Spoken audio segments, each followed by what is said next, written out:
menceritakan perjuangan seorang sniper handal dari pasukan Uni Soviet bernama Vasiliev Zaitsev.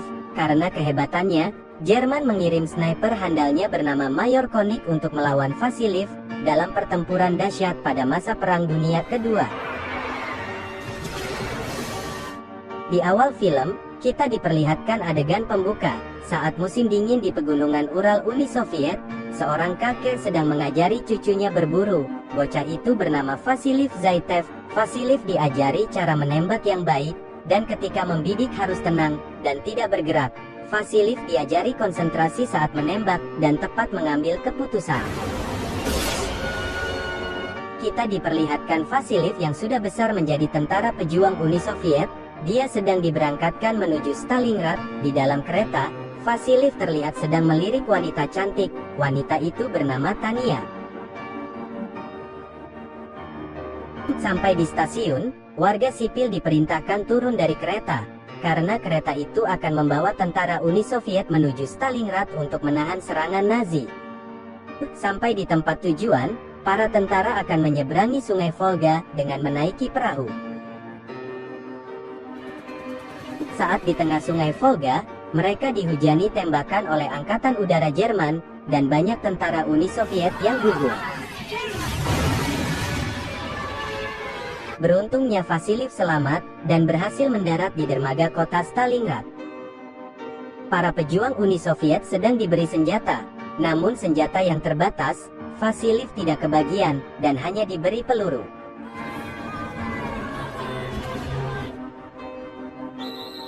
Di kota Stalingrad, mereka menyerbu pasukan Jerman, akan tetapi pasukan Jerman yang sudah bersiap menghadang, langsung menembaki pejuang Uni Soviet. Karena kekurangan senjata, tentara Uni Soviet terlihat kewalahan, dan banyak yang gugur dalam pertempuran itu.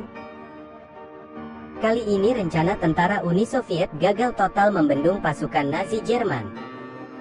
Setelah pertempuran, terlihat sebuah mobil melewati jalan kota itu. Tiba-tiba saja, mobil tersebut ditembaki tank Jerman sehingga mobil itu terguling. Beruntung pengendaranya berhasil selamat, dan langsung berlari bersembunyi, dengan berpura-pura menjadi mayat. Tak berselang lama tentara Nazi datang, dan menembaki mayat tentara Uni Soviet, untuk memastikan tentara Uni Soviet tidak ada yang selamat. Lelaki itu bernama Danilov. Lagi-lagi ia berhasil selamat dari tembakan. Danilov langsung mengambil senapan untuk menembak tentara Nazi. Tetapi senapan itu tidak ada pelurunya. Vasiliev yang juga berada di tempat itu, memberikan pelurunya. Tetapi Danilov yang merasa tidak mahir menembak, menyuruh Vasiliev menembak tentara Nazi tersebut, dan memberikan senapan itu kepada Vasiliev. Vasiliev dengan percaya diri membidik tentara Nazi, karena semasa kecilnya sudah diajari cara menembak yang benar.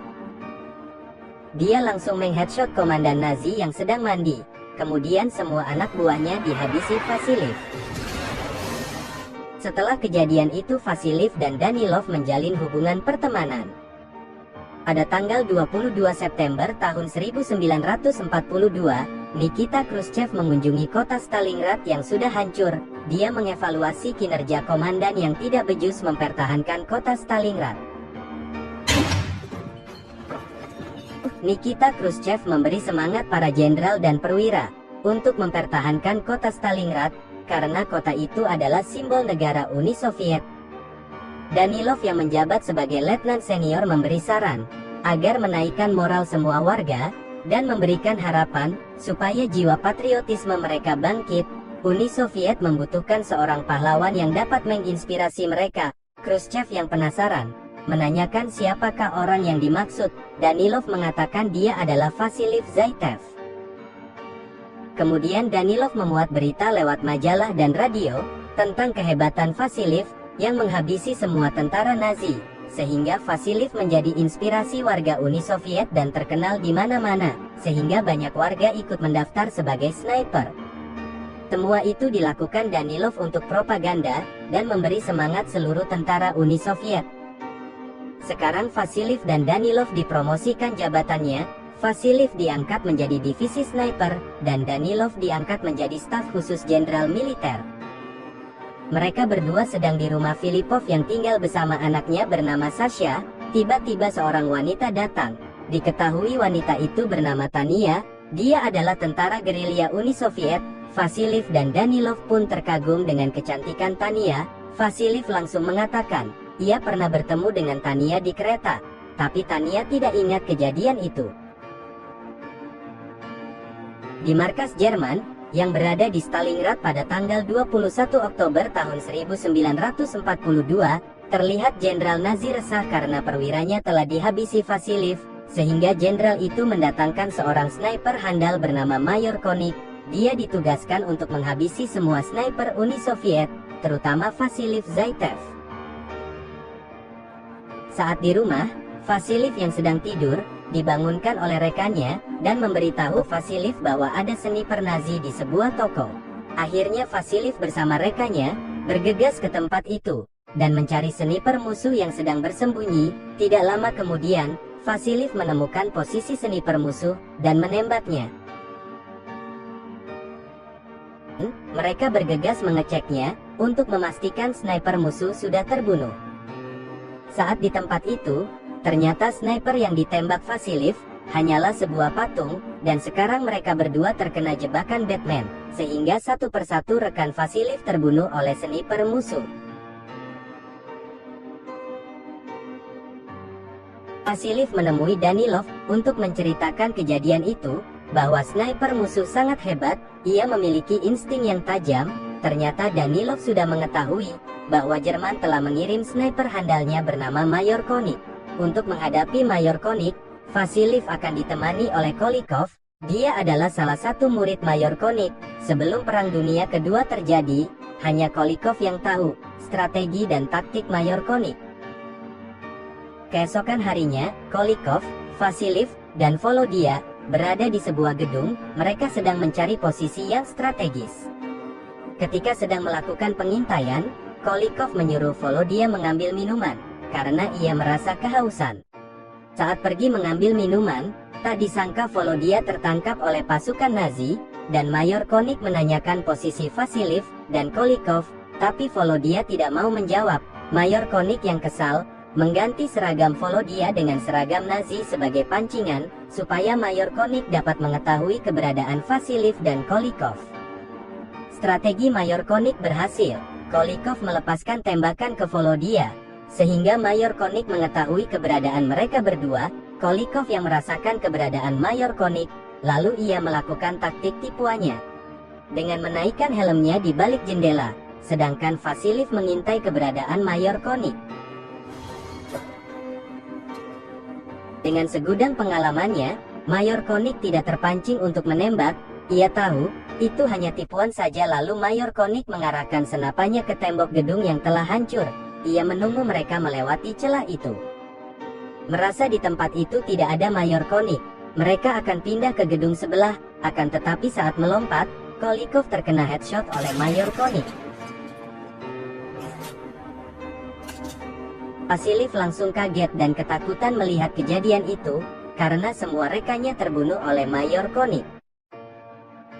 Di markas, Tania mendapat suatu pesan, bahwa tentara Nazi yang membunuh keluarganya serta warga sipil, sedang ditugaskan kembali di lapangan. Lalu Tania ingin ikut berjuang di medan pertempuran, untuk membantu pasukan Uni Soviet.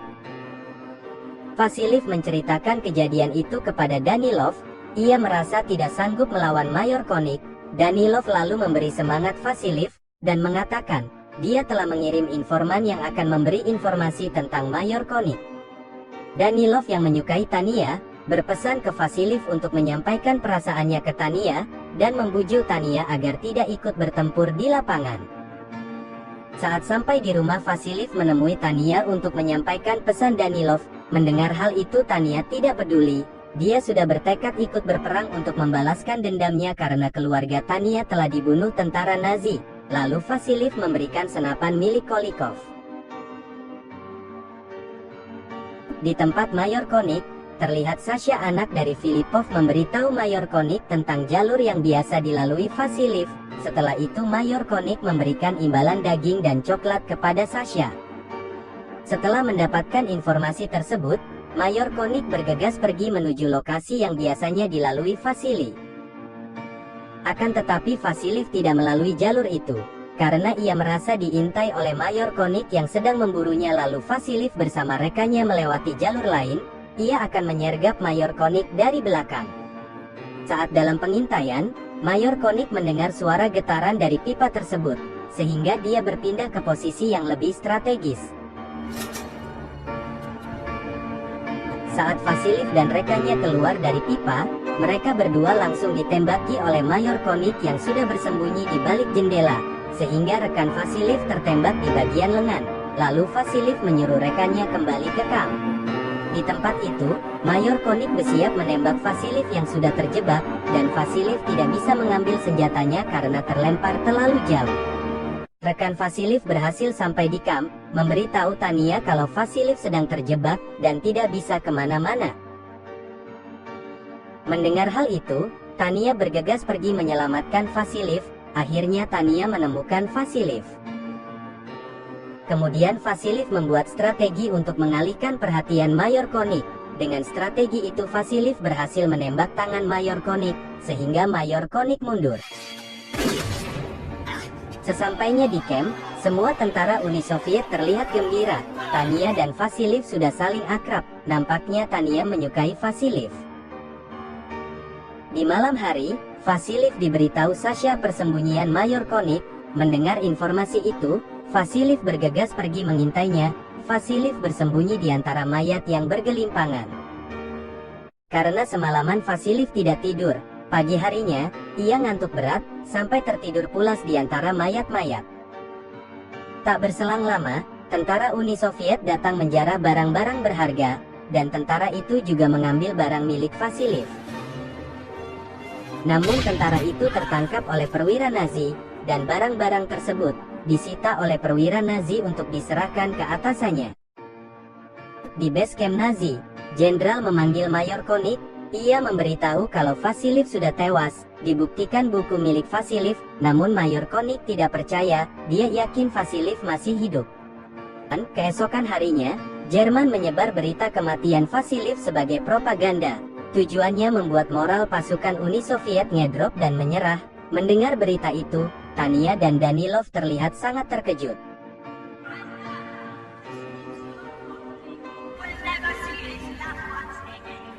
Persembunyian Mayor Konik, terlihat Sasha sedang bersedih, tapi Mayor Konik masih percaya kalau Vasiliev masih hidup.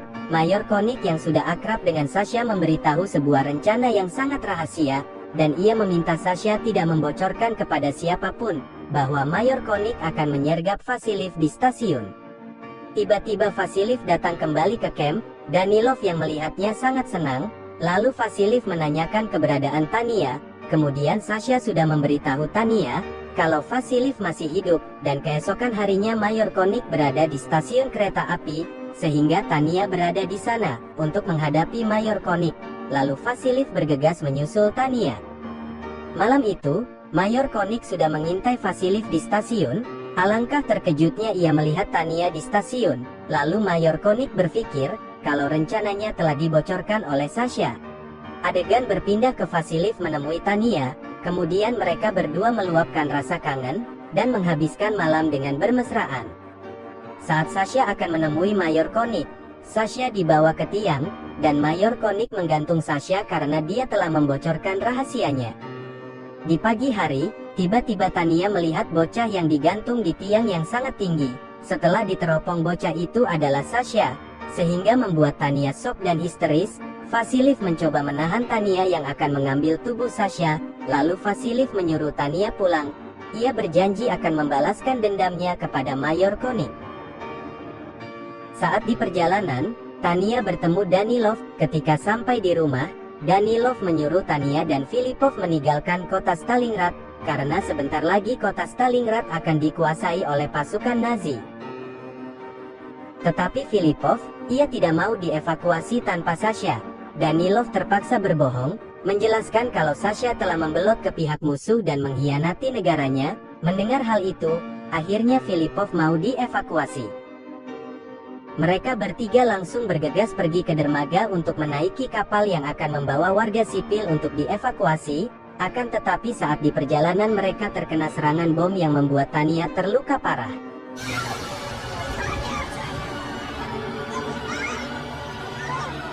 Danilov yang masih hidup menemui Vasiliev, memberi kabar bahwa Tania telah meninggal karena serangan bom. Mendengar kematian Tania, Vasiliev tidak kuasa membendung kesedihannya dan menangis.